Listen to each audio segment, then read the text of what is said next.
Yeah, the five landing page mistakes that are costing you more than $5,000 a day. And you can save that by just implementing these uh, and actually fixing these mistakes. And by the way, hey, my name is Priyesh. I'm founder of On Creation and Web Services, where we make websites that actually drive sales and convert from cold leads who were not aware about you to eventually purchase from you. So let's get started with our first mistake, that is confusing value proposition. What exactly it is? It is basically a overload hero section that has vague headlines. The product that you are trying to sell is not really clear, and there is no any differentiation. That is confusion that creates friction and that creates a drop off. It is as same as you are at a store and the sales, you are there for a specific resource that you want, and you even want to buy from that particular store, but the salesperson is like, you should buy this, you should buy that, you should buy this. He's not giving you what exactly you're looking for. Instead, he's trying to divert you from to one thing to another that you don't even need to, and that will eventually going to make your decision like, fuck it, I just don't even want to buy it from this person."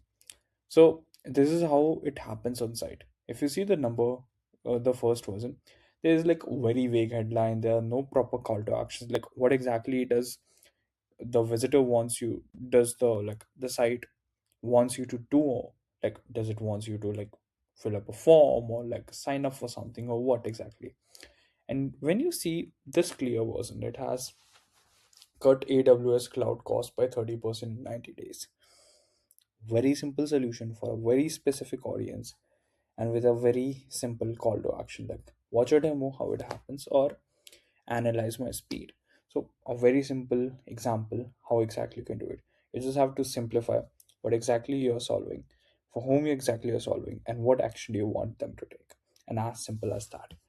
And let's understand our second mistake, that is like lack of trust, where you must have seen there are a lot of websites majorly happens in B2B spectrum, where there are zillions like of these companies who have like done great work. There are no doubt about it, but they don't have a social proof to back anything up. Like they have like everything at the back end, but they don't talk about it. And that is what happens most of the time, because people who want to work with you, they can't trust you because you don't have testimonials, they are not client logos, there are no success numbers, there are no credibility. Why they will going to trust you? That eventually happens like lack of trust that makes it like let them think, and eventually they just exit from your side, they don't buy anything. And here is how exactly you can fix mistake number two: nothing. How to solve? Put really clear call to action, put logos of the clients with whom you have worked with, as well as make dedicated case studies for specific industries that you have worked with. Show your process, show before, after, show exactly how you have helped them achieve results, and eventually let them make them save more money or make more money. So you have to derive it through your call, through your social proofs, and positioning them at the right area. Mistake number third is weak or multiple call to actions. Like this one is something that I've been seeing a lot these days. That is like they're so vague. Like, see, learn more, contact. I don't know, something happened, the recording stopped. But the call to actions are just very vague. You don't know, like, what is the next step? What they want you to do? Do they want you to contact them, call them, book a call, or what exactly? The footer call to actions are different from the hero CTAs, and there's no emotional CTA. Emotional CTA, I would say, which is majorly triggering a emotion, like a psychological emotion into a human. So that means if you give them more choices, that means less conversion. That happens over LinkedIn and multiple providers as well.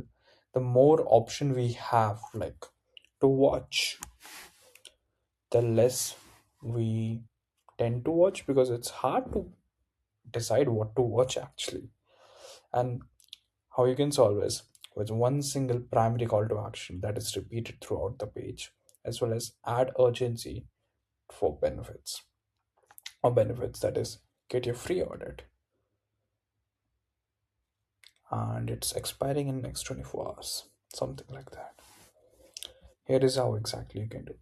Here you can see there are multiple vague call to actions that would not at all turn a visitor into a person who would eventually want to work with you.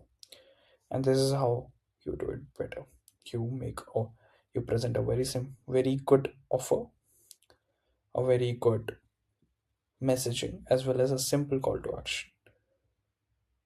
You tell them what exactly action you want your visitor to take, and that's it. Mistake number four is bad visual hierarchy. That is, same font size everywhere. Like we have seen that a lot in B2B spectrum. Like they have like a, pretty much the whole site looks like the whole site is built on H1 or H2. So you don't have to do it. There should be a proper design hierarchy. I'm not asking you to have a flawless or a modern design, but a simplified design that could guide the visitor of this is what exactly you have to read next. To support that, to explain you better, I'll show you an example. Um,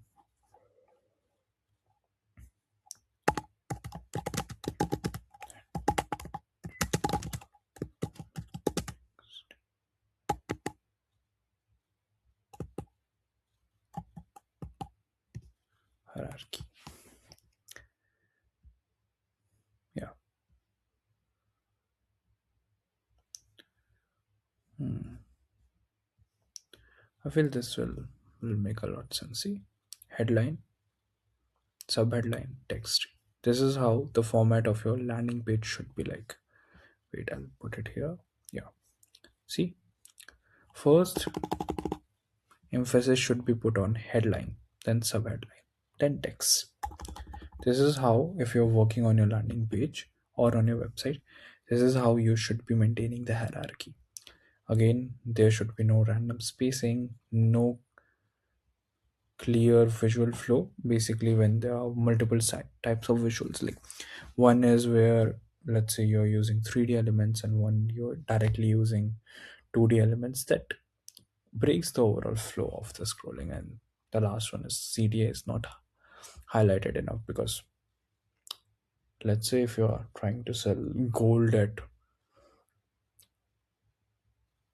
let's say the value of gold is $1,000 at right now, okay, for 10 grams 24 karat, and you are selling it for $500, same, but you are not telling the people what exactly do they have to do.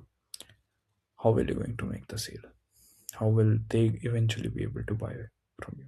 You have to make it clear what action do you want them to take. Same, iPath is broken. I think there's no any visual, but I feel you pretty much understood what I was trying to explain with bad hierarchy, visual hierarchy, and how exactly you can fix that. I'll show you with a example site on which we are working upon. What hierarchy actually, like I meant by hierarchy. See here, the you'll first see this text because this is written in high, bigger font size. Then you'll read this. Then you'll read this, and then you what action you want your visitor to take. Then you look at the photo as well. See, here the text size is small. Then this. So you'll read this, then this. Read this, then this. Here you'll read this, then this, then this. You'll look at the image as well. And finally, you'll click on the button to explore more. So this is how hierarchy works on a website.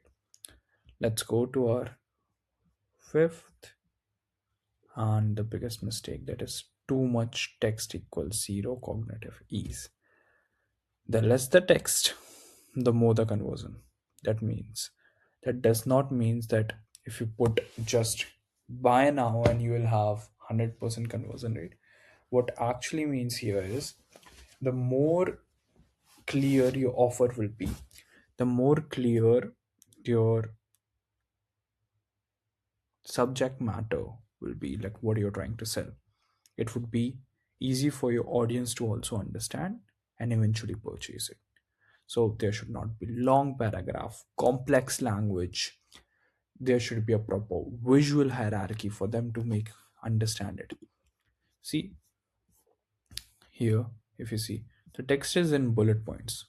You can read easily. These images pretty much tell what they are. Here, these graphics tell pretty much what this particular step is about. Then with testimony. So with like, if you see like, there's a proper like, every section is derived in a way that is has its own character, and it's not that text heavy that visitors will feel bored about it. Ki, bro, I can't read it. That's how you fix it. That is like high cognitive load to which leads to lower conversion. This is how it example. If you just put it random as, and when you put the same thing in much more better visually, visually with a proper visual hierarchy. That is, we have icon, text, descriptions, heading, and all that. And here is a before and after comparison of the same landing page. Hero section looks quite vague, doesn't tell what it is. There are no proper call to action. There are long paragraphs of service. There is our features look so boring. It doesn't simplifies anything pretty much. And if you fix those things, this is how it actually comes out. Hero section pretty much is very clear of what the brand is offering. There are multiple testimonials and case studies to trust. Then a step-by-step process of how the whole system works. Clear pricing and one simple damn call to action of how you can avail the offer, how exactly you can avail the services, and how exactly you can, if you want to work, if you want to like go ahead with this option, go with this brand, how you can. And that helps a lot when you're dealing with in B2B, as well as when you're focusing on online a lot, because these small details do matter a lot. While because human tend to believe when they actually see. So this is how exactly you can fix these mistakes and save $5,000 every single day that you're losing. And if you're like, Priyesh, this is too complex for me to do it, I don't have time. So here's a deal for you. You can book a free discovery call with me right now. The link will be in the description. You just have to go here. You can pick up a slot, what time, uh, what date and time you are available, and then that's it. Let's connect over a call. Let's discuss what exactly problems that you're facing right now and see how on creation can help you solve those problems, and eventually make more money out of your website. If you have any other questions, please ask me in the comments. I would love to answer them. And if you want to personally connect with me, my LinkedIn is also present in the description. You can send me a connection request. I'll see you tomorrow.